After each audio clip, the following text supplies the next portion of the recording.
Hey guys, Grant Hart here from B4C Bronies for Chaos, back with another episode of the Roundup. Our top headline today is the new Equestria Girls series that's coming up on YouTube.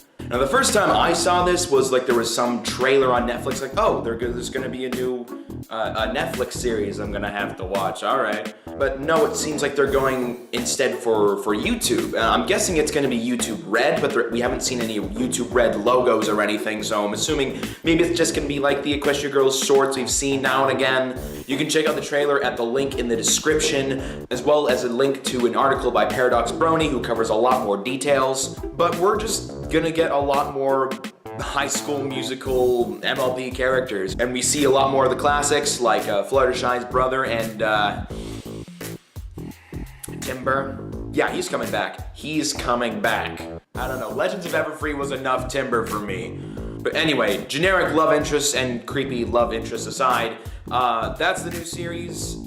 Paid, maybe not paid. It can kind of be compared to the whole new Star Trek Discovery thing where you have to pay for a new streaming service, which is, if you're already subscribed to YouTube Red, then I guess good for you. And our next story is a follow-up to the MLP movie, of course, that was huge, that came out 2 weeks ago.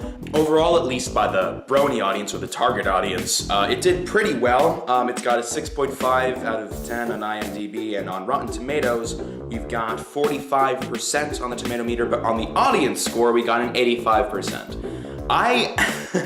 I'm actually one of the few who hasn't seen the movie, and I'm pretty sure that's a mortal sin for the fandom, and at least in my position on Bronies for Chaos, but we won't talk about that. I'll probably end up catching it on Netflix if it ever comes up there. I currently have no real opinion on it. All I've heard is that it's different from the actual show, so if you're expecting something similar, you're not really gonna have much of a good time. Go ahead and watch it, or again, check out our Facebook page for articles written by Paradox Brony, which he goes into a lot more detail than I do. And next story, of course, is the 2 episodes I missed because Roundup missed a week. So we missed episode 22 of season 7, Uncommon Bond. This is a Sunburst episode of all things. We rarely see this guy, and now he decides to make a comeback.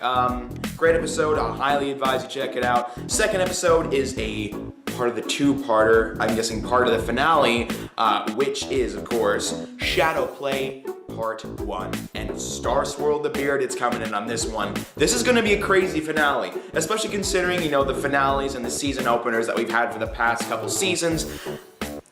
I think we got something good with this one. I think we're gonna be okay. Anyway, highly recommend you guys check that out if you haven't already. And what am I doing? I guess it's fandom obligation at this point. And our last bit of news is that if you are going to EQLA, it is going to be the last EQLA, unfortunately. From the sources that I've heard, this convention's closing down, unfortunately. So, conventions are still gonna be around, of course. BronyCon's still very much a thing. They're moving on to other fandoms as well to expand their market. You've got, smaller cons like maybe Everfree up in Seattle, and BabsCon, of course, is coming up. I'm definitely gonna be at BabsCon. That's gonna be a blast. And the B4C crew as well, I'm sure, because we were there last year. I'm also planning to get a panel, get a little more involved. It's gonna be a fun time. Conventions are always the greatest, and it's always sad to see another one go. In any case, thank you so much for watching. Be sure to like, comment, subscribe, all of that good stuff.